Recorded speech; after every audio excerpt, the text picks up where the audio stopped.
Ngayong araw ay malambat na naman kami di sa dagat. Medyo magilid lang itong ahulugan namin. Dahil nga ni medyo maalon at mahangin.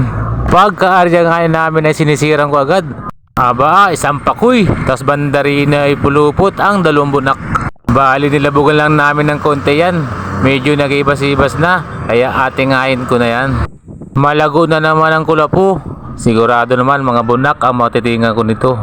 Baybayin ko na nga ng matingan ng lahat. Ay di ni pala nga isolve na aking pangulam. 2 bunak na magkasiping ang tinga ay naman pulupot. Ang laging kong luto rito ay yung paborito ko.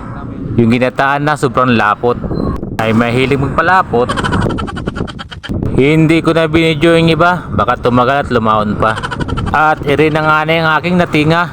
Mahigit 10 piraso. Aba ay pang ulam na rin ito. Isa na lang ang kulang. Ang nyug ng aking kapitbahay.